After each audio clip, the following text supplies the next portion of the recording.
వెంకటేష్ 75వ సినిమాగా సైంధవ వస్తుంది. Complete action family back drop తో శైలేష్ కొలన్ దర్శకత్వంలో తెరకెక్కిన ఈ మూవీలో శ్రద్ధ శ్రీనాథ్ హీరోయిన్. ఈ మూవీపై అంచనాలు బాగానే ఉన్నాయి.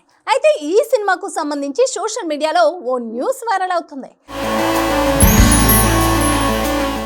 గతంలో వచ్చిన గోపిచంద్ మూవీ కథనే కాస్త అటు ఇటుగా మార్చి తీసారేమో అంటున్నారు నైటిజన్. ఇంతకీ సైంధవ స్టోరీ ఏంటి? గోపిచంద్ మూవీతో లింక్ ఎందుకు పెడుతున్నారు? ఈ వీడియోలో చూద్దాం. గురు మూవీ నుంచి వెంకటేష్ పూర్తి యాక్షన్ మాస్ సినిమాలను పక్కన పెట్టేసి కామెడీపై కాన్సన్ట్రేట్ చేశాడు. F2, F3 రెండు కామెడీ ఎంటర్టైనర్లు. నారప ఓటీటీలో రిలీజ్ అయింది. ఇక దృశ్యం 2 ఫ్యామిలీ థ్రిల్లర్ కావడంతో దాన్ని రీచ్ పరిమితమే. అందుకే దగ్గుపాటి ఫ్యాన్స్ హోప్స్ అన్నీ సైంధవ్ పైనే ఉన్నాయి. సంక్రాంతి కానుకగా విడుదల కానున్న ఈ మూవీలో వెంకీ ఊరమాస అవతార్ చూసి ఫ్యాన్స్ ఊగిపోవడం ఖాయమని అంటున్నారు మేకర్స్. అయితే ఇప్పుడు సైంధవ మూవీకి స్టోరీకి సంబంధించి సోషల్ మీడియాలో ఒక డిస్కషన్ నడుస్తుంది. సేమ్ టు సేమ్ గోపిచంద్ ఒక్కడున్నాడు సినిమా స్టోరీలానే ఉందంటున్నారు నైటిజన్. ఈ రెండు సినిమాలకు లింక్ ఎందుకు పెట్టారంటే సైంధవ స్టోరీ మొత్తం పాపను బతికించేందుకు అవసరమైన ఒక ఇంజెక్షన్ చుట్టూ తిరుగుతుందని టాక్. అరుదైన వ్యాధికి సంబంధించిన చికిత్స కోసం వాడే ఆ ఇంజెక్షన్ ధర 17 కోట్లకు పైనే. ఇదే ఇంజెక్షన్ సైంధవ విలన్ నవాజుద్దీన్ సిద్దిక్ కూడా అవసరం పడడంతో ఇద్దరి మధ్య యుద్ధం మొదలవుతుంది.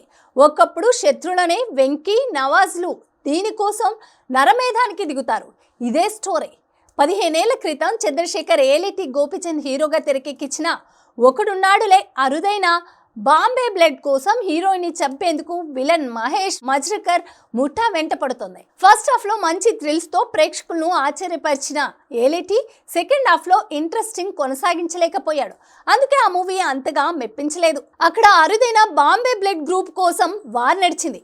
ఈ మూవీలో అరుదైన ఇంజెక్షన్ కోసం వార్.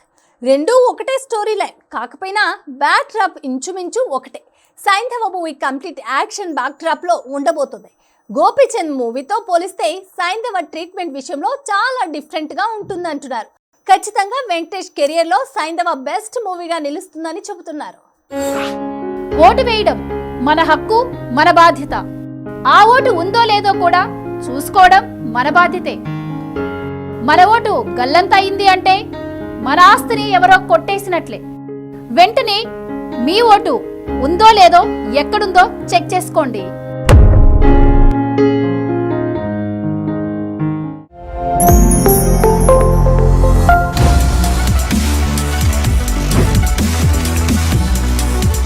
ఈ వీడియో కనుక మీకు నచ్చినట్టయితే లైక్ చేయండి, షేర్ చేయండి, సబ్స్క్రైబ్ చేయండి. అలాగే పక్కనే ఉన్న బెల్ ఐకాన్ని క్లిక్ చేయండి.